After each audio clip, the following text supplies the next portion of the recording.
ওয়াজকুরুনি আল্লাহর বহুত বড় ওলি ইয়ামেনের করণ এলাকায় থাকেন, বৃদ্ধা মাকে নিয়ে ওয়াজকুরুনি জঙ্গলের মধ্যে থাকেন, উটটা খালি করেন, মার খেদমত করেন, মার সেবা করেন। এইদিকে মদিনায় আমার নবী দয়ার নবী মদিনাতুল মুনাওয়ারায় আসার জন্য ওয়াজকুরুনি মায়ার নবীকে দেখার জন্য তিনি পাগল, কারণ তিনি তো মায়ার নবীর আশিক। মাকে বলতেছেন, মা গো আমি তো মদিনায় যেতে চাই, আমার মায়ার নবীর এক নজর দেখতে যাব। মা বলতেছে, বাজান তুমি তো নবীকে দেখতে যাবা, ভালো কথা, কিন্তু আমি মাকে কার কাছে রেখে যাইবা? আমি মার খেদমত কে করবে? আমি তো ঠিক মতো হাঁটতে পারি না, চলতে পারি না রে বাজান। ওয়াজকুরুনি কই, মা তোমার কষ্ট হলে আমি মদিনায় যাব না, আমার নবীকে দেখতে তিনি যাইতে পারেন না, কারণ মায়ের খেদমতের কষ্ট হবে, অসুবিধা হবে।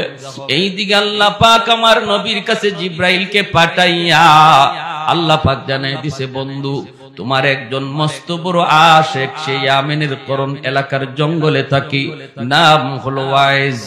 জানোনি সে তোমার কত বড় আশিক? সে মস্ত বড় আশিক, কিন্তু মার খেদমতের কারণে তোমাকে দেখতে পারে না। এ বন্ধু, মার খেদমতের নির্দেশ তো আমি আল্লাহ দিয়েছি, আমার নির্দেশ মানতে যায় তোমাকে দেখতে পারে না। এজন্য আমি আল্লাহ তার মার দোয়ার বদৌলতে তারে জগতের শ্রেষ্ঠ ওলিদের খাতায় নাম লিখে দিছি। তার মা হাত উঠায় কইছে, মালিক আমার ওয়াজের জন্য আমি কিছুই দিতে পারি না, কিন্তু এই দুইটা হাত তোমার দরবারে উঠায় দিলাম। আল্লাহ আমার ওয়াজকে তুমি শুধু ওলি বানাইলে আমি খুশি না গো মালিক, জগতের ওলিদের সর্দার তুমি বানায় দিও। আল্লাহ পাক রব্বুল আলামিন কয়, বন্ধু আমি তারে জগতের ওলিদের শ্রেষ্ঠ ওলি বানায় দিছি, সে তোমার মস্ত বড় আশিক। শুধু সে আশিক নয়, আমি তারে মুস্তাজাবুদ দাওয়াও বানায় দিছি। সে হাত উঠাইতে দেরি হয়, কিছু চাইতে দেরি হয়, কবুল হতে দেরি হয় না। মুস্তাজাবুদ দাওয়া কাকে বলে? যে হাত তুলতে দেরি, কবুল হতে দেরি হয় না। যুবক একটু দিল দিয়া কথাগুলো শোনো। আল্লাহ নবী রহমতের নবী খবর পাইলেন, খবর পাইয়া মায়ার নবী অসুস্থ। নবী বুঝতেছেন নবী দুনিয়ায় আর বেশি দিন থাকবেন না। ওই অবস্থায় নবী বলেন, উমর কোথায়? আলী দিকে এসো, শুনো আমি একটা সংবাদ দিয়া যাই, একটা খবর দিয়ে যাই। আমার একজন মস্ত বড় আশিক ইয়ামেনের করণ এলাকার জঙ্গলে থাকে, নাম হলো ওয়াইজ। ওমর আমার আল্লাহ আমাকে জানাইছেন সে আমার মস্ত বড় আশিক। শুধু আশিক না, আল্লাহ তারে ওলি বানাইয়া মুস্তাজাবুদ দাওয়া বানায় দিছে। এ ওমর আমার ইন্তেকালের পর আমার পরনের জুব্বাটা আমি তাকে হাদিয়া দিলাম, হাদিয়া। আমার ইন্তেকালের পর এই জুব্বাটা নিয়ে তুমি তার সন্ধানে বের হবা, ইয়ামেনের করণ এলাকার জঙ্গলে যায় তুমি তারে তালাশ করবা। তালাশ কইরা আমার পরনের এই জুব্বাটা তুমি তারে দিয়ে দিবা। জানোনি এত বড় মাকাম, এত বড় মর্যাদা সে কেমনে লাভ করেছে?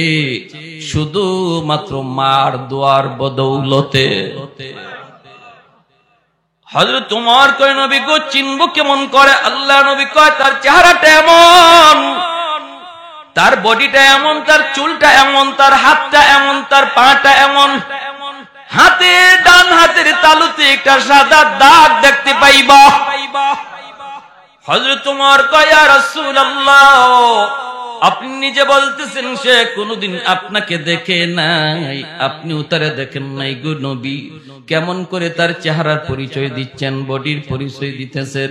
আল্লাহর নবী রহমতের নবী কয়, ওমর রে আমার আশিক স্বপ্ন যুগে আল্লাহ আমাকে বহুবার দেখায়া দিছে। মান রাআনি ফিল মানাম ফাকাদ রাআনি ফাইন্নাশ শাইতানা লা ইয়াতামাসসালু বি। আল্লাহর নবী রহমতের নবী বলেন, কেউ যদি স্বপ্নে আমি নবীকে দেখে যেন সে বাস্তবেই আমাকে দেখলো, আর যে স্বপ্নে নবীকে দেখলো তার জন্য জাহান্নাম হারাম হয়ে যায়। আল্লাহর নবীর স্বপ্নে যে দেখবে তার জন্য জান্নাত ওয়াজিব হয়ে যাবে, জাহান্নাম হারাম হয়ে যাবে।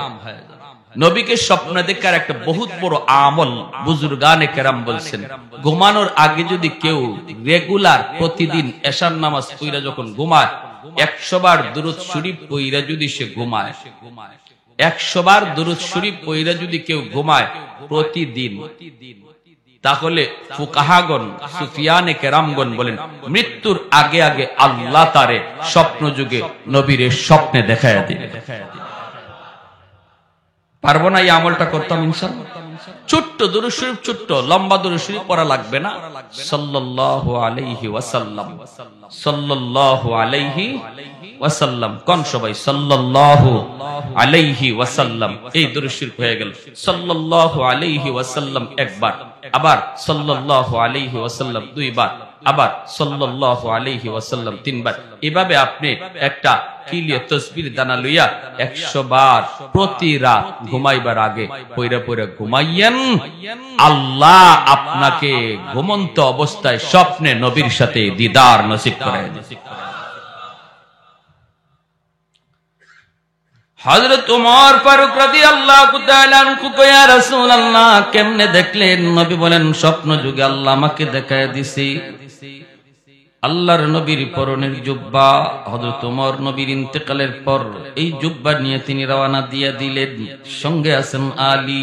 ইয়ামেন ঢুকলেন, করণ এলাকায় আসলেন। মানুষকে জিজ্ঞেস করেন, তোমরা ওয়াইজ নামে কাউরে চিনোনি? কেউ কয় না, চিনি না, চিনি না। একজন রাখাল কয়, হ, একজন ওয়াইজ নামে একটা লোক আছে, আমরা যারে পাগল বলে ডাকি। জঙ্গলের ভিতরে থাকে, সাধারণভাবে আমাদের মতো চলাফেরা করে না। জঙ্গলের ভিতরেই তাকে একটা উট রাখালি করে, আর তার মা আছে বৃদ্ধা মা। মাকে নিয়ে ওখানে একটা ঝুপড়ির মধ্যে থাকে। মাঝে মাঝে তারে জঙ্গলের ভিতরে সেজদারত অবস্থায় কানতে শোনা যায়। সেজদারত অবস্থায় তারে কানতে শোনা যায়। যখনই সে সেজদায় কান্দে গো, তখনই আমাদের পশু, আমাদের উটগুলিও কান্না শুরু করে, খানা তারা বন্ধ করে দেয়। তার কান্নার সাথে সাথে পশু পাখিগুলি স্তব্ধ হয়ে যায়। হযরত ওমর ফারুক রাদিয়াল্লাহু তাআলা আনহু বলেন, আলী চলো, তাহলে ওই দিকে আমরা যাই, হয়তো আমরা তার সন্ধান পেয়ে গেছি রে আলী। হযরত ওমর তিনি চলে আসলেন জঙ্গলের ভিতরে, খুঁজতে খুঁজতে পেয়ে গেলেন। পাইলেন হযরত ওমর তার চেহারার দিকে তাকান, বডির দিকে তাকান, চুলগুলির দিকে তাকান। তাকে হযরত ওমর তিনি দেখতেছেন আল্লাহর নবীর বলে দেওয়া বিবরণ 100 তার সাথে মিলতেছে। তখনই হযরত ওমর বলে, আপনার নাম ওয়াইস, আল্লাহর নবী আপনার কাছে আমাদেরকে পাঠাইছেন। এই কথা বলতে ওয়াজ করুনি, নবী যে ওয়াজের কাছে আপনাদেরকে পাঠাইছেন আমি সেই ওয়াজ না। আল্লাহু আকবার জোরে কর। আমি এত বড় হতে পারি না, এত বড় হতে পারি না যে আমার খুঁজে নবী লোক পাঠায় দিবে। সুবহানাল্লাহ। খাঁটি আল্লাহ ওয়ালারা তাদের উইলায়াতকে গোপন রাখতে চায়, ঠিক কি না? খাঁটি আল্লাহর ওলি যারা সবসময় গোপন থাকাকে পছন্দ করে, প্রকাশ হতে চায় না। আর বেজাল যেখানে আছে এখানে খালি ফটর ফটর, বেজাল যেখানে আছে এখানে খালি অ্যাডভার্টাইজ, এখানে খালি সাইনবোর্ড, এখানে খালি ব্যানার। আছে না নাই? আশিকে রসুল, মাহবুবে খুদা, গাউসে হামদানি, কুতুবে রব্বানি, সারাসুল্লে সুলকানি, নাম আর খুঁজে পাওয়া যায় না। কি নাম কই? নাম দিয়ে কি হইব? টাইটেল ফল, টাইটেল দেখো না, নাম দিয়ে কি হইব? কিন্তু খাঁটি আল্লাহর ওয়ালি যারা এরা নামের আগে পিছে তো টাইটেল লাগায় না, ঠিক কি না? জোরে কম। উজানি পীর সাহেব রাহিমাহুল্লাহ, কারি ইব্রাহিম সাহেব, আল্লাহর ওলির নামের আগে এমন কোন টাইটেল ছিল না, ঠিক কি না? কোন টাইটেল ছিল না। চরমুনার পীর আল্লাহর ওলি দুনিয়াতে নাই, নামের আগে টাইটেল ছিল না, এখনো আছে, নামের আগে তাদের কোনো টাইটেল নাই। বোঝা গেল খাঁটি জিনিসের টাইটেল লাগে না, বেজাল জিনিসের টাইটেল লাগে, ঠিক কি না? ভাইরা বন্ধুরা, জন্য বলতেছিলাম মনোযোগ দিয়ে শুনো। যেই মাত্র দেখা যায় হযরত ওমর নিজের পরিচয় দিয়া বলতেছেন, আমি হলাম আল্লাহর নবীর সাহাবী ওমর, ইনি হলেন নবীর সাহাবী আলী। আমার নবী, দয়ার নবী, তিনি দুনিয়াতে নাই, নবী ইন্তেকাল করেছেন। আল্লাহর নবীর ইন্তেকালের খবর পেয়ে ওয়াজ করিনি কাঁদতে শুরু করলেন। এরপরে বলতেছেন, মায়ার নবী তার পরনের জুব্বাটা আপনাকে হাদিয়া দিয়া দিছেন। ও আল্লাহর ওয়ালি, নিজের আর গোপন রাখেন না। কি এমন নেকামল করেছেন গো? নবীর পরনের জুব্বা পাওয়ার জন্য আমি ওমর পাগল ছিলাম, আবু বকর পাগল ছিল, উসমান পাগল ছিল, আলী পাগল ছিল, সালমান ফার্সি পাগল ছিল। ডাইনে বামে সারা জীবন নবীর সাথে তাইকা জীবন কাটায় দিলাম, কিন্তু নবীজির ইন্তেকালের আগে পরনের জুব্বা আমরা কেউ পাইলাম না। পাইলেন আপনি, যিনি নবীকে কোনোদিন দেখলেনও না। এমন কি আমল করেছেন একটু বলুন। আমার নবী যা বলেছেন, আপনার মায়ের দোয়া, কোথায় আপনার মা? এই আল্লাহর বান্দির চেহারা মুবারক একটু দেখা। আর একটু জোরে কন্যা সুবহানাল্লাহ। আপনার ডান হাতটা একটু দেখতে চাই। এই ডান হাতটা হাতের মধ্যে নিয়ে দেখেন, তালুর মধ্যে সাদা একটা দাগ দেখা যায়। এমনি হযরত ওমর কোন আর আপনি গোপন করবেন না। নবী এই বিবরণ দিয়েছেন, 100 মিলে গেছে। আর মায়ার নবী বলেছেন, এই জুব্বাটা আপনি পরবেন, পইরা আল্লাহর কাছে একটু সুপারিশ করবেন তার উম্মতের জন্য, গুনাহগার উম্মতের জন্য একটু সুপারিশ করতেন। কারণ নবী আমাদেরকে জানাইছেন, আপনি নাকি মুস্তাজাবুদ দাওয়া, আপনি হাত তুলতে দেরি হয়, আমার আল্লাহ কবুল করতে দেরি হয় না। ওয়াসকুরুনি, নবীর পরনের জুব্বা হাতের মধ্যে লইয়া তিনি দৌড় দিয়া চলে গেলেন জঙ্গলের ভিতরের যুবক, চলে গেলেন জঙ্গলের ভিতরে। যাইয়াই তিনি সেজদায় পড়ে গেলেন। সেজদায় পড়ে বলতেছেন, মালিক, ও মালিক, তোমার আমার গোপন রহস্য কেন তুমি জানাইছো তোমার বন্ধুরে? সুবহানাল্লাহ। তোমার আমার গোপন রহস্য, তোমার আমার গোপন সম্পর্ক কেন তুমি তোমার বন্ধুরে জানাইছো? আল্লাহ যখন জানাইছো, তাহলে আমিও তোমার সাথে বায়না ধরলাম, মাথা উঠাবো না, নবীর পরনের জুব্বাও আমি গায়ে দেব না, যতক্ষণ পর্যন্ত তোমার বন্ধুর সমস্ত উম্মতকে তুমি মাফ না করবা। আল্লাহু আকবার। মাথা জমিনে ঠেকায় দিছি, আমি পাগল, মাথা জমিন থেকে উঠাবো না যতক্ষণ পর্যন্ত গোটা উম্মতে মুহাম্মদের মাফ না করবা। আল্লাহ পাক রব্বুল আলামিন কয়, পাগল তুমি কি কও? ও ভাইরা বন্ধুরা, এটা কেমনে কয়? আল্লাহ পাকের সঙ্গে আল্লাহর ওলিদের অন্তরে অন্তরে কথা হইতো, আল্লাহ পাক অন্তরের ভিতরে কথা জমায়ে দিত। রব্বুল আলামিনের এরকম ভাবে আল্লাহ পাকের কথা আসলো। ওরে পাগল না হয় না, কত আছে মদকুর, কত আছে গাঞ্জাকুর, কত আছে বাপ মারে কষ্ট দেয়, মারে কান্দায়, বাবারে কান্দায়, কেমন করে আমি সবরে মাফ করি? আল্লাহ পাক কয়, যা পাগল, আমি তোমার খাতিরে 10% আমি উম্মত মাফ করে দিলাম। ওয়াসকুরিনি কয়, মালিক আমি 10% 20% বুঝি না, 100% বুঝি, 100%। আল্লাহ বলে, যাও পাগল, তোমার সুপারিশে আমি আল্লাহ 20% উম্মত মাফ করে দিলাম। ওয়াসকুরিনি কয়, মালিক আমি মানি না। আল্লাহ বলে, যাও 30 ভাগ উম্মত মাফ করে দিলাম। তখনও কয়, মানি না, মানি না। 40 ভাগ উম্মত মাফ করে দিলাম। এইদিকে আমার ভাইরা হযরত ওমর, হযরত আলী অপেক্ষায় থাকতে থাকতে কয়, কিরে আলী, ওয়াসকুরিনি গেল কোথায়? চলো তাড়াতাড়ি চলো, একটু খবর নেই। তারা দুজন চলে আসলেন ঝুপড়ির ভিতরে।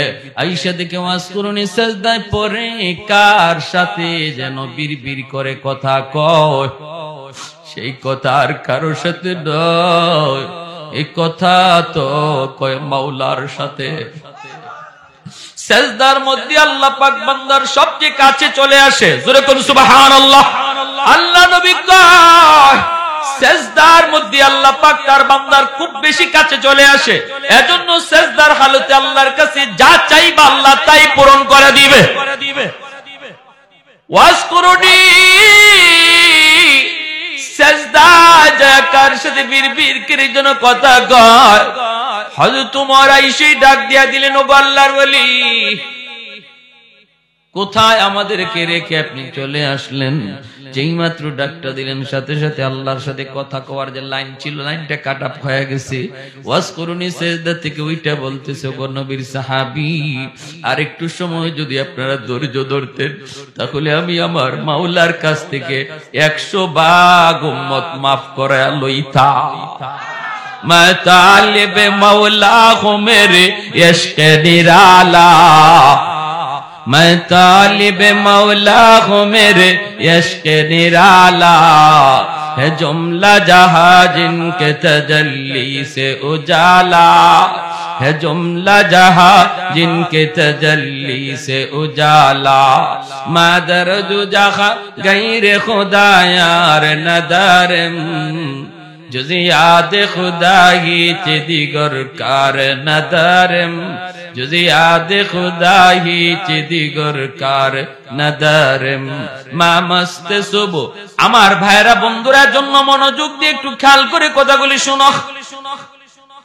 মায়ের দোয়ার বদৌলতে ওয়াজ করুনি এত বড় সম্মানী, এত বড় ইজ্জতওয়ালা, এত বড় ওলি, এত বড় মুস্তাজাবুদ দাওয়া হইছে মায়ের দোয়ার বদৌলতে, ঠিক কি না?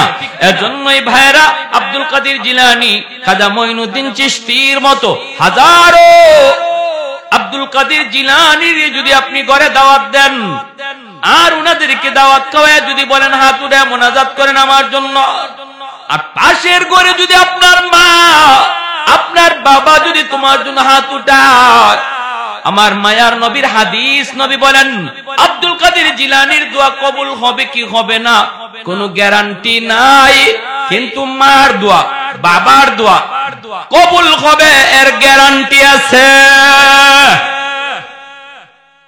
বাপ মার দোয়া কবুল হওয়ার গ্যারান্টি দিয়েছেন মায়ার নবী, যেই নবী জীবনে কোনোদিন মিথ্যা বলেন না, ঠিক কিনা জোরে বলেন। অতএব বাপ মার কাছ থেকে দোয়া নিও, যদি জীবনে সফলতা চাও, ব্যবসায় যদি উন্নতি চাও, যদি তোমার জীবনের বাতি তুমি জ্বালাইতে চাও, বাপ মার দোয়া ছাড়া বদদোয়া নিলে দুনিয়া অন্ধকার, আখিরাত অন্ধকার। একটা বাস্তব ঘটনা শুনেন, যেই সন্তান মারে কষ্ট দিছিল, করাচির হযরত হাকিম আক্তার সাহেব রাহিমাহুল্লাহ, বহুত বড় আল্লাহর একজন ওলি, তিনি করাচির জামে মসজিদে নামাজ পড়েন। হঠাৎ করে তিনি দেখলেন একটা যুবক কাপড় দিয়া ডান হাত পেঁচায় রাখছি, সুন্দর করে নামাজ পড়তেছে, সুন্দর করে রুকু দেয়, সাজদা দেয়, কিন্তু ডান হাত কাপড় দিয়ে পেঁচানো। এই দৃশ্য দেখা আল্লাহর ওলি নামাজের পর যুবককে ডাক দিলেন, যুবক, তোমার নামাজটা বড় সুন্দর, তোমার রুকুটা বড় সুন্দর, তোমার সেজদাটাও বড় সুন্দর, কিন্তু ডান হাত কাপড় দিয়া কেন পেঁচায় রাখছো? যুবক বলতেছে, ও আল্লাহর ওলি, সেই এক পিছনের করুণ ইতিহাস। আমার হাতের মধ্যে পচন শুরু হয়েছে, দুর্গন্ধ বের হয়, এত গন্ধ, এত দুর্গন্ধ, কাপড় দিয়ে যদি পেঁচায় না রাখি মসজিদের ভিতরে কেউ নামাজ পড়তে পারবে না, সবাই আমাকে মসজিদ থেকে বের করে দিবে, এজন্য কাপড় দিয়ে পেঁচায় রাখি। আল্লাহর ওলি বলেন, কেন, তুমি কি ডাক্তার দেখাও না? যুবক বলে, ডাক্তার দেখানো শেষ, ভারত পাকিস্তানের সব ডাক্তার দেখানো শেষ, কেউ আমার রোগ ধরতে পারে না, কেউ রোগ ধরতে পারে না, পারে না, পারে না। আল্লাহর ওলি কয়, তাহলে অন্য দেশের ডাক্তার দেখাও না কেন? এমনি যুবক চুকির পানিটা চাইরা কান্দে আর বলতেছে, ও আল্লাহর ওলি, আমার বিশ্বাস হয়ে গেছে তামাম দুনিয়ার সমস্ত ডাক্তার যদি দেখানো হয় তবু আমার রোগ ভালো হবে না, কারণ আমার আগুন লাগছে আসমানে, পানি যদি দেই জমিনে কোনদিন আগুন নিভবে না। আগুন লাগছে শেরপুর, পানি দেই ফরিদপুর, কোনদিন আগুন নিভবে না। আমার অসুস্থতা হলো, আমার রোগ হলো আসমানে, চিকিৎসা চলছে জমিনে, কোনদিন আমার রোগ ভালো হবে না। আল্লাহর ওলি করাচির হযরত হাকিম আক্তার সাহেব রাহিমাহুল্লাহ, তিনি বলতেছেন, বাবা কি ঘটনা বলো। এই কথা বলতেই যুবক কান্না শুরু করে দিছে। যুবক বলতেছে, ও আল্লাহর ওলি, আমি আমার মায়ের গর্ভে একমাত্র সন্তান, জন্মের কিছুদিন পরই আব্বা মারা গেলেন, আমার নানা নানি মামা মামি আসছেন আমাকে অন্যত্র, আম্মাকে অন্যত্র নিয়ে বিয়ে দিয়া দিবে, কিন্তু মা কয়, না আব্বা আমি যাব না, আল্লাহ আমাকে একটা মানিক দিয়েছে, আমি আমার মালিকের চেহারা দেখে জীবন যৌবন কাটায় দেব। আমি আমার স্বামীর বাড়ি ছাড়ব না। আমার আম্মা আমাকে দেখা তার জীবন যৌবন কাটায় দিল। মানুষের বাড়িতে কাজকর্ম কইরা, আত্মীয় স্বজনের কাছ থেকে ধার আইনা আইনা আমার আম্মা আমাকে লেখাপড়া করাইলো। আমি লেখাপড়া করলাম, আমি কলেজে গেলাম, ভার্সিটিতে গেলাম। সুন্দরী একটা মেয়ের সাথে আমার পরিচয় হয়ে গেল। এই সুন্দরী মেয়ের সাথে পরিচয় হইয়া এক পর্যায়ে বিয়ে করে ফেললাম। বিয়ে করে আমি বউ নিয়ে বাড়িতে চলে আসলাম। আমার মাকে আমি বিয়ের খবরটা পর্যন্ত দেই নাই। এরপরও আমার মা তিনি রাগ করেন না, তিনি মান্য নিছেন। আর এতটুকু শুধু বলছেন, বাবা একটু খবর যদি দিতি তাহলে মা তো নিয়ে উঠায় নিয়ে আসতাম। ঠিক আছে বাবা, ভালোই করেছো। এই বইলে দুঃখিনী মা তিনি মাইনা নিছেন। কিন্তু আমার সুন্দরী শিক্ষিতা বউ আমার মাকে মা হিসাবে মেনে নিতে পারলো না। এমন আমাদের সংসার এমন আসেনি না নাই রে ভাই, আসেনি না নাই? আজকের দিনের বউয়েরা যদি শাশুড়িকে নিজের মা মনে করত তাহলে সংসারে এত অশান্তি আসতো না। আর শাশুড়িও যদি নিজের বউটারে বউ মনে না করে নিজের মেয়ের মতো ভাবতো তাহলে সংসারে এত অশান্তি আসতো। ভাইরা বন্ধুরা, এরপর দেখা গেল কি, ওই যুবক বলতেছে, আমি অফিস থেকে বাড়িতে যখন ঢুকি রাতের অন্ধকার, আমার কানে কানে আমার মায়ের বিরুদ্ধে আমার বউ আমার কানে কানে আমার মায়ের বিরুদ্ধে নালিশ দেয়, কান ফোড়া দেয়। আমার কান শুধু বাড়ি করে বাড়ি করে বাড়ি করে বাড়ি করে বাড়ি করে। আমি তো দুর্বল, মহব্বত করে ভালোবেসে বিয়ে করেছি, এজন্য আমি আমার বউয়ের প্রতি দুর্বল হইয়া মার রুমে ঢুইকা মারে বকাবকি করলাম। প্রথম রাতে বকাবকি করলাম। মা কইতেছে, বাজান আমি কিছু বলি নাই, যা কইছে তোর বউয়ে কইছে। কিন্তু এরপরও মায়ের কথা বিশ্বাস করলাম না, বউয়ের কথা বিশ্বাস করলাম। ও আমার ভাইরা রে যুবক, যদি নিজের জীবনের সাথে মিলে যায়, আল্লাহর দোহাই কথাটা দিল দিয়ে গ্রহণ করো। কাউকে উদ্দেশ্য নিয়ে কিছু বলতে আসি নাই, এসেছি কথাগুলি বলে যাই, জানি না কার জীবনে পড়ে যায়। তওবা করে এখান থেকে উঠবা, চোখের পানি জড়ায় উঠবা, নতুবা জিন্দগি আল্লাহ দুনিয়া তো বরবাদ করে দিবে, আখিরাত কোনো কুল কিনারা খুঁজে পাবা না। সাগরে হাবুডুবু খাওয়া একজন মানুষ যেমন ভাবে কোনো কিছু কুল কিনারা পায় না, যেই সন্তানের উপরে মার কষ্ট, বাবার কষ্ট, সেও তার জিন্দগির আর গোটা জীবনটার ভিতরে সাগরে পড়া হাবুডুবু মানুষটার মতোই শুধু ঘুরবে, কুল কিনারা খুঁজে পাবে না রে যুবক, কুল কিনারা খুঁজে পাবে না। ভাইরা বন্ধুরা, ওই যুবক বলতেছে গল্লার বলি, প্রথম রাত গেল আমি বকাবকি করলাম, দ্বিতীয় রাতে সেই আমি মার গায়ে হাত উঠে ফেললাম। যেই মাত্র মার গায়ে হাত উঠাইছি, দুঃখিনী মা হাউ মাউ করে কান্না শুরু করেছে। আর বলতেছে, বাজার আজকে বুঝি মার গায়ে তুই হাত উঠাই দিলি রে। এই হাতটা মা চুমায় চুমায় বড় করছি, তোর হাতের মধ্যে মায়ের কি পরিমাণ চুমা লেগে আছে তুই জানো না। আজকে হাত দিয়ে বুঝি মারে তুই মারলি, ঠিক আছে যা, আল্লাহ যেন তোর এই হাত আল্লাহ যেন ফসাইয়া দে, তুই যেন আমার জানাজার নামাজ পড়তে না পারো। ওই যুবক বলতেছে, আল্লাহর বলি, আমি তখনই টের পাইছি আমার পায়ের নিচের জমিনটা কাইপে উঠছি। আমার তখনই বুঝ হয়ে গেছে মার দুনুটা বদ্ধ আল্লাহর আরশে পৌঁছে গেছে। আমার মায়ার নবী কয়, বাপ মার দোয়া বদদোয়া আল্লাহর আরশে পৌঁছতে মাঝখানে বাধা থাকে না, বদ্ধ আল্লাহর আরশে পৌঁছে যায়। ওই যুবক বলতেছে, আল্লাহর ওলি, কিছুদিন পর অফিস থেকে খবর পাইলাম আম্মা মারা গেছে। আমি জানাজা পড়ার জন্য বাড়ির দিকে রওনা দিলাম, কিন্তু রাস্তাঘাটে এত সমস্যা হলো, অন্য কোনোদিন এত সমস্যা হয় না। বাড়িতে পৌঁছতে পৌঁছতে অনেক দেরি হয়ে গেল। আমি বাড়িতে ঢুকেই দেখি, গ্রামে ঢুকা মাত্রই দেখি মানুষজন একটা লাশ নিয়ে কবরস্থানের দিকে যাইতেছি। আমার বুঝ হয়ে গেছে জানাজা শেষ হয়ে গেছে মায়ের। মানুষজন অনেক অপেক্ষা করেছে, আর কত করবি। আমি ভিতরে যাওয়া মাত্রই লোকজন কয়, বাবা অনেক অপেক্ষা করেছি রে বাজার, আর কত করব, আর কত করব। এই বইলা মানুষজন কবরে নিয়ে গেছে। আমিও কান্দি। মানুষকে বলি, বাবা তোমাদের কোনো দোষ না, দোষ না রে, দোষ না, এটা আমার কপালের লিখন। আমি তখনই বুঝে গেছি মার দুইটা বদদোয়া, একটা বদদোয়া কবুল হয়ে গেছে। তুই যেন আমার জানাজার নামাজ পড়তে না পারো। আমি তো মায়ের জানাজা পড়তে পারি নাই, কত চেষ্টা করলাম, জানাজা তো পারি নাই। এইবার দ্বিতীয় বদদোয়াটা ছিল, তোর এই হাত যেন পৌঁছা যায়। আমি অপেক্ষায় আমি নিশ্চিত হয়ে গেছি মার দ্বিতীয় বদদোয়াটাও কবুল হয়ে যাবে।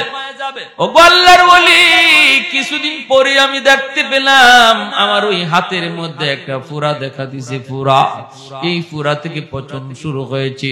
অ্যান্টিবায়োটিক খাই, অ্যান্টিবায়োটিক আনলাম, খাইলাম, কোনো লাভ হয় না।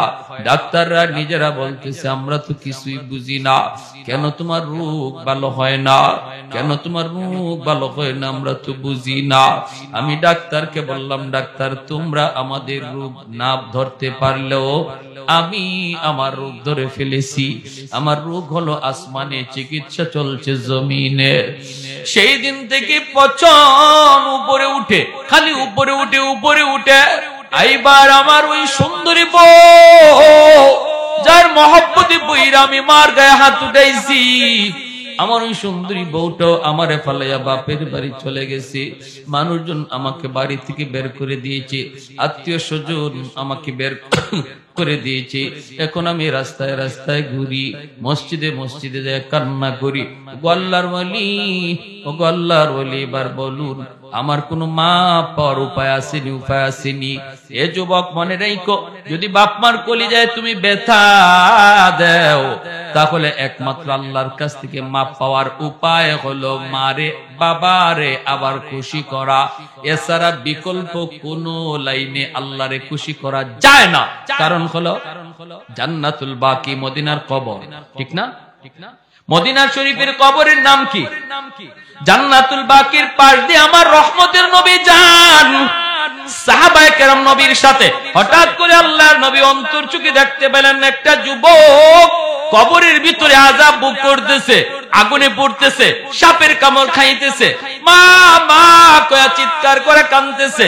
আল্লাহ নবীকে আল্লাহ পাক দেখায় দিছে, সাহাবীরা দেখে না। কবরের আযাব আছে, আল্লাহ মানুষকে দেখায় না। কেন দেখায় না? যদি মানুষকে আল্লাহ কবরের আযাব দেখাইতো, তাহলে কবরের পাশ দিয়া কেউ সাহস করে যাইতো না। রাতের বেলা দূরের কথা, দিনের বেলাও কেউ কবরের পাশ দিয়া যাওয়ার সাহস করতো না। কবরস্থান দেখা যায়, এতটুকু দূরেও কেউ বাড়ি বানাইতো না যদি কবরের আযাব আল্লাহ মানুষকে দেখাইতো। দুনিয়ার নিজাম উল্টা পাল্টা হয়ে যাইতো। এজন্য মানুষকে আল্লাহ পাক কবরের আযাব দেখায় না। কিন্তু গরু ছাগল কবরের আযাব টের পায়। মাঝে মাঝে দেখবেন কবরস্থান থেকে গরু ছাগল দৌড় দেয়। আল্লাহ নবী রহমতের নবী কয়, সাহাবীরা আমি দেখতেছি যুবকের আযাব, চলো আমি নবী তোমাদেরকে নিয়ে একটু মুনাজাত করি। আল্লাহ নবী মুনাজাত করলেন, মালিক তোমার কাছে হাত বাড়াই দিছি গো আল্লাহ, দয়া করে তুমি যুবকের আযাব বন্ধ করো। আল্লাহ পাক রব্বুল আলামিন আযাব বন্ধ করে না। মায়ার নবী আবার হাত উঠাইছেন, সাহাবীরা আমিন আমিন বলেন। এবারও আযাব বন্ধ হয় না। নবী আবার হাত উঠাইছেন, তিনবার হাত উঠাইছেন, তখনও আযাব বন্ধ হয় না। এইবার নবী জানতে চাইলেন, মালিক আমি হাত উঠাইতে দেরি, কবুল হতে দেরি হয় না, আজকে কি হলো? আমার কি হাতের দাম তোমার কাছে কমে গেল নাকি? আল্লাহ তুমি একটু বলো। এই কথা বলতে আল্লাহ কয়, না বন্ধু, তোমার হাতের দাম কমে নাই বন্ধু। এই যুবকের মা এখনো দুনিয়ায় জীবিত, মার মনে ভীষণ কষ্ট। মা যতক্ষণ পর্যন্ত তারে মাফ না দিবে, আমি আল্লাহ তুমি বন্ধুর দোয়াও কবুল করব না। আল্লাহ নবী সাহাবীদেরকে বলেন, দৌড়ায় তার মারে সালাম দাও। সাহাবীরা দৌড়ায় যায় তার মাকে সালাম দিলেন। মহিলা আসলো, আল্লাহ নবী কইতেছেন, মা গো কবরটা চিনুনি? মহিলা কয় নবী গো চিনি, এটা আমার সন্তানের কবর। আল্লাহ নবী কয় মা, এই সন্তান বুঝি তোমার ভীষণ কষ্ট দিয়েছে, যার কারণে কবরের মধ্যে আযাব ভোগ করতেছে গো মা। চিৎকার করে আম্মা আম্মা করে ডাকতেছি, ও গো মা, সন্তানের পক্ষ থেকে আমি তোমার কাছে মাপ চাইতেছি, তারে মাফ করে দাও। এই সন্তান তো তোমারই, কত রাত সন্তানের মাথার পাশে দাঁড়ায় দাঁড়ায় রাত কাটাইছো, কত চুকের পানি জড়ায় ধরে আল্লাহর কাছে কাঁদছো সন্তানের সুস্থতার জন্য। এই সন্তানকে তুমি একটু মাফ করে দাও না, কবরের মধ্যে আযাব ভোগ করতেছি। আমি রহমতের নবী, কেমনে যাই, কেমনে চলে যাই তারে আযাবে রাইখা? আমি তো রহমতের নবী। হাত বাড়াইছি একবার না তিনবার, আল্লাহ আমার হাত ফিরায় দিছে। তুমি তারে মাফ না করলে আল্লাহ আমার সুপারিশটাও কবুল করে না। এই কথা বলতেই মহিলার চোখ থেকে দর দর করে পানি ঝরা শুরু হয়ে গেল। মহিলায় কান্দে আর কই নবী গো, আমি এরে মাফ করবো না, আমি এরে মাফ করবো না। কেন গো নবী জানেননি? এখনো আমার পিঠে মাইরের দাগ আছে, আমার পিঠে এখনো তার আঘাতের দাগ আছে, মাইরের দাগ। না গো নবী, আমি দের মাফ করবো না। আল্লাহ নবী পড়ে গেলেন বেকায়দায়। নবী আল্লাহ, মার দিলটা শক্ত হয়ে গেছে, মায় মাফ করবে না। ও মালিক, আমি জানি বাপ মার দিল যত শক্ত হোক বেশিক্ষণ থাকে না। যদি সন্তানের বিপদ বাপ মা নিজের চোখে দেখে তাহলে কিন্তু দিল নরম হয়ে যায়। ও আল্লাহ, কবরের আযাবটা তুমি আমারে যেভাবে দেখাইছো এইভাবে তার মারেও দেখায়া দাও। সাথে সাথে আল্লাহ কয় বন্ধু, তোমার এই সুপারিশটা আমি আল্লাহ কবুল করলাম। এমনি কবরের আযাবের দৃশ্যটা আল্লাহ পাক তার মারেও দেখায় দিছে। মা যেই মাত্র দেখছে কবরের ভিতরে সন্তানের আযাব, সাপের কামড়, আগুনে পুরার দৃশ্য, সাথে সাথে মার দিল নরম হয়ে গেছে। মা চিৎকার দিয়া কয়, ও গো নবীজি, আমার কলিজায় যত ব্যথা ছিল আমি সব ভুলে গেছি, ভুলে গেছি। মায় মাফ করতে দেরি হয়েছে, আযাব বন্ধ হতে দেরি হয় না। তাহলে আপনারা বলুন, বাপ মারে কেউ যদি কষ্ট দেয়, এই কষ্ট দেওয়ার কারণে আল্লাহ নারাজ হয়ে রয়েছে। অতএব আল্লাহকে যদি রাজি করাইতে হয়, বাপ মারে খুশি না কইরা দুনিয়ার মানুষে খুশি করলো আল্লাহ রাজি হবে। আল্লাহর নবী কয় শেষমেশ একখান হাদিস শুনেন, মান আসবাহা মুতিআন লিল্লাহি ফি ওয়ালিদাইহি, কোন সন্তান যদি রাতের বেলা মা আর বাবারে খুশি করে ঘুমায়, ভালো করে শুনেন আল্লাহর নবীর হাদিস, রাতের বেলা যদি কোন সন্তান বাপ মারে খুশি করে ঘুমায়, কিভাবে খুশি করবেন সেটা আপনার ইচ্ছা, আমি বলবো না এটা কেমনে, আপনি জানেন। পাশে বসে যদি মার সাথে একটু গল্প করেন, সন্তান তো মুখ ভরে আম্মা আব্বা কইয়া বেশি বেশি ডাক দিলেই বাপ মার দিল খুশি হয়ে যায়, ঠিক না? বাপ মারে খুশি করা পৃথিবীতে সবচেয়ে সহজ। শ্বশুর বাড়ির মানুষকে খুশি করতেও বোয়াল মাছ নিতে হয়, কিন্তু মারে আর বাবারে খুশি করতে আম্মা আব্বা, মুখটা বইরা আম্মা আব্বা ডাক ডাক দিয়া দেখো, মার দিল খুশি হয়ে গেছে। আর আল্লাহ বলে, বান্দা যখনই তুই তোর মার দিল খুশি করবে, বাবার দিল খুশি করবে, আমি আরশের মালিক তোর উপরে খুশি হয়ে যাবে। এটা আমার আরশ পর্যন্ত পৌঁছে যায়, আমি খুশি হয়ে যাই। রাতের বেলা যদি ঘুমানোর আগে তুমি এরকম খুশি করে ঘুমাইতে পারো, অথবা বাজার থেকে এখানে কমলা আনি, আম্মা আজকে কমলাটা তোমার জন্য আনছি, আব্বা আজকে খুব মিষ্টি কমলা পাইছি, আম্মা আব্বা তোমার জন্য আনছি, এই কথাটা কইয়া দেখো না বাবা কেমনে খুশি হয়, আমার সন্তান বাজারে গিয়ে আমার কথা ভুলছে না। রাতের বেলা যদি তুমি খুশি করে ঘুমাও, নবী বলেন সকাল হওয়া মাত্রই জান্নাতের দুইটা দরজা আল্লাহ তোমার জন্য খুলে দেয়। ওমান আসবাহা আসিয়ান লিল্লাহি ফি ওয়ালিদাইহি আসবাহা লাহু বাবান মাফতুহান মিনান নার। আর যদি রাতের বেলা কোন সন্তান বাপ মারে আঘাত দিয়া ঘুমায়, আঘাত দিয়া, ভালো করে জানে দিনের বেলা সে এমন ভাবে কথা কইছে যে কথার কারণে বাবার কলিজায় ব্যথা পাইছে, মায়ের কলিজায় ব্যথা পাইছে, মা ঘুমাইতে পারে না, সন্তানের এই কথা শুনে মার ঘুমে ধরে না, বাবার ঘুম আসে না, বুড়া বুড়ি বৃদ্ধা বৃদ্ধ বাবা আর মা তারা ঘুমাইতে গেলে একজন আরেকজনের সান্ত্বনা দেয়, কান্দো না, এখন তো তাদেরই সময়, আমাদের সময় শেষ, আর কয়দিন বা দুনিয়া বাঁচবো। এই বইলা স্বামী স্ত্রী রে চোখের পানি মুইসা দেয়, আর স্ত্রী স্বামীর চোখের পানি মুইসা দেয়। এইভাবে তুমি বাবারে মারে কান্দাইয়া যে ঘুমাইতে গেছো রে যুবক, আমার মায়ার নবী দয়ার নবী কয় তোর বাপ মা ঘুমায় না আর তুই বুঝি ঘুমাইতেছ। সকাল হওয়া মাত্রই জাহান্নামের দুইটা দরজা আল্লাহ খুলে দেয়। নাউজুবিল্লাহ। এই রাত যদি মরণ হয় নিশ্চিত জাহান্নামী। এই রাত যদি যুবকের মরণ হয় নিশ্চিত জাহান্নামে। 100 বারও যদি হজ করে সারা জীবনও যদি হজ করে এই নিশ্চিত জাহান্নামে। এই রাত্রে যেই রাত্রে মারে কষ্ট দিয়ে ঘুমাইতেছে আর যদি এই রাত তার মরণ হয়, এমন কোন আমল নাই তারে জাহান্নাম থেকে ফিরাইতে পারে। এজন্য নবী বলেছেন সালাসাতুন কদ হারামাল্লাহু আলাইহিমুল জান্নাহ, আদ-দাইয়ুস মুদমিনুল খামর ওয়াল আক ওয়াদ-দাইয়ুস আল্লাযী ইউকিরু ফি আহলিহিল কুবুর। তিন ব্যক্তির জন্য জাহান্নাম জান্নাত হারাম। তিন ব্যক্তির জন্য জান্নাত হারাম। মদখুর, আরেক হলো বাপ মার অবাধ্য সন্তান, আরেক হলো দাইয়ুস।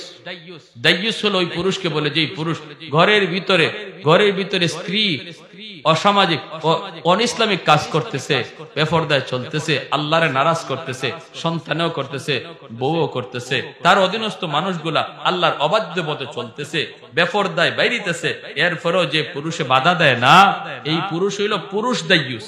এই পুরুষ হইল পুরুষ দাইয়ুস। নবী বলে এই পুরুষ দাইয়ুসের জন্য জান্নাত হারাম। যে তার স্ত্রীরে বেপরদায় দেখকেও বাধা দেয় না, যে তার মেয়েটারে বেপরদায় দেখকেও বাধা দেয় না, যে তার বোনটারে বেপরদায় দেখকেও বাধা দেয় না, খারাপ কাজ চোখের সামনে হয়, এরপরে যেই পুরুষ বাধা দেয় না, তার অধীনস্থ লোক অন্যায় কাজ করতেছে, এরপরেও তাদেরকে শাসন করে না, আল্লাহ নবী কয় সে হলো পুরুষ দাইয়ুস, তার উপরে জান্নাত হারাম হয়ে যায়। নাউজুবিল্লাহ। অতএব আমার ভাইয়েরা, বন্ধুরা, এবার আসুন আমাদের বাপ মা যাদের দুনিয়ায় জীবিত আমরা তাদেরকে আজ রাত খুশি করব, আর যাদের বাপ মা দুনিয়ায় নাই আমরা কি করব? একটা আমল মহব্বত